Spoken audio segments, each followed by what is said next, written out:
محمود غزنوی نے ایک بار دربار لگایا۔ دربار میں ہزاروں افراد شریک تھے، جن میں اولیاء، قطب اور ابدال بھی تھے۔ سلطان محمود نے سب کو مخاطب کر کے کہا، کوئی شخص مجھے حضرت خضر علیہ السلام کی زیارت کرا سکتا ہے؟ دربار میں بیٹھا ایک غریب دیہاتی کھڑا ہوا اور کہا، میں زیارت کرا سکتا ہوں۔ سلطان نے شرط پوچھی تو عرض کرنے لگا، 6 ماہ دریا کے کنارے چلا کاٹنا ہوگا، لیکن میں ایک غریب آدمی ہوں، میرے گھر کا خرچہ آپ کو اٹھانا ہوگا۔ سلطان نے شرط منظور کر لی۔ اس شخص کو چلا کرنے کے لیے جج دیا گیا اور گھر کا خرچہ بادشاہ کے ذمہ ہو گیا۔ 6 ماہ گزرنے کے بعد سلطان نے اس شخص کو دربار میں حاضر کیا اور پوچھا تو دیہاتی کہنے لگا، حضور، کچھ وظائف الٹے ہو گئے ہیں، لہذا 6 ماہ مزید لگیں گے۔ مزید 6 ماہ گزرنے کے بعد سلطان محمود غزنوی نے پھر دربار لگایا اور دربار میں ہزاروں افراد شریک تھے۔ اس شخص کو دربار میں حاضر کیا گیا اور بادشاہ نے پوچھا، میرے کام کا کیا ہوا؟ یہ بات سن کر دیہاتی کہنے لگا، بادشاہ سلامت، کہاں میں گنہگار اور کہاں خضر علیہ السلام؟ میں نے آپ سے جھوٹ بولا، میرے گھر کا خرچہ پورا نہیں ہو رہا تھا، بچے بھوک سے مر رہے تھے، اس لیے ایسا کرنے پر مجبور ہوا۔ سلطان محمود غزنوی نے اپنے ایک وزیر کو کھڑا کیا اور پوچھا، اس شخص کی سزا کیا ہے؟ وزیر نے کہا، اس شخص نے بادشاہ کے ساتھ جھوٹ بولا ہے، لہذا اس کا گلا کاٹ دیا جائے۔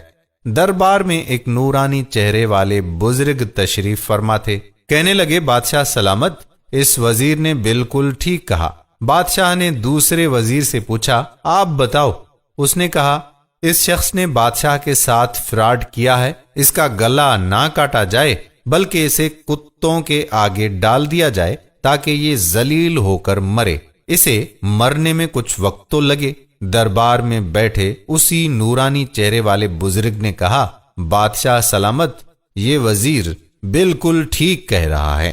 سلطان محمود غزنوی نے اپنے پیارے غلام ایاز محمود سے پوچھا، آپ کیا کہتے ہو ایاز؟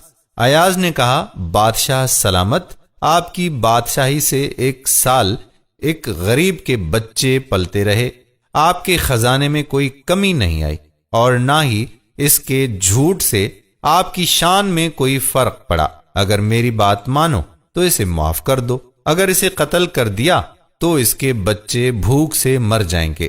ایاز کی یہ بات سن کر محفل میں بیٹھا وہی نورانی چہرے والا بابا کہنے لگا، ایاز بالکل ٹھیک کہہ رہا ہے۔ سلطان محمود غزنوی نے اس بابا کو بلایا اور پوچھا، آپ نے ہر وزیر کے فیصلے کو درست کہا، اس کی وجہ مجھے سمجھائیے۔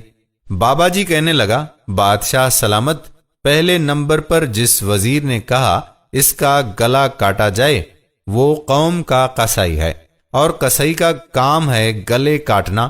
اس نے اپنا خاندانی رنگ دکھایا، غلطی اس کی نہیں، آپ کی ہے کہ آپ نے ایک قصائی کو وزیر بنا لیا۔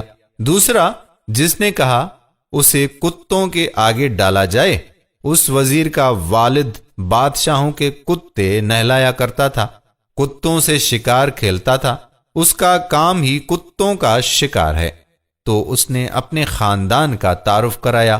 اور آپ کی غلطی یہ ہے کہ ایسے شخص کو آپ نے وزارت دے دی۔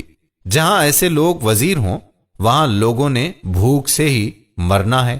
اور تیسرا ایاز نے جو فیصلہ کیا تو سلطان محمود غزنوی، سنو، ایاز سید زادہ ہے۔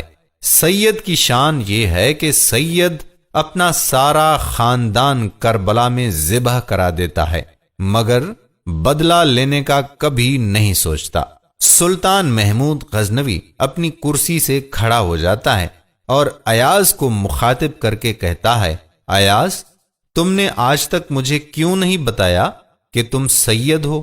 ایاز نے کہا، آج تک کسی کو اس بات کا علم نہ تھا کہ ایاز سید ہے، لیکن آج بابا جی نے میرا راز کھولا، آج میں بھی راز کھول دیتا ہوں۔ سنو اے بادشاہ سلامت اور درباریوں، یہ بابا کوئی عام ہستی نہیں، حضرت خضر علیہ السلام ہیں۔ دوستو، ہم امید کرتے ہیں کہ یہ تاریخی واقعہ آپ کو ضرور پسند آیا ہوگا۔ ایسے ہی واقعات اور اسلامی معلومات کے لیے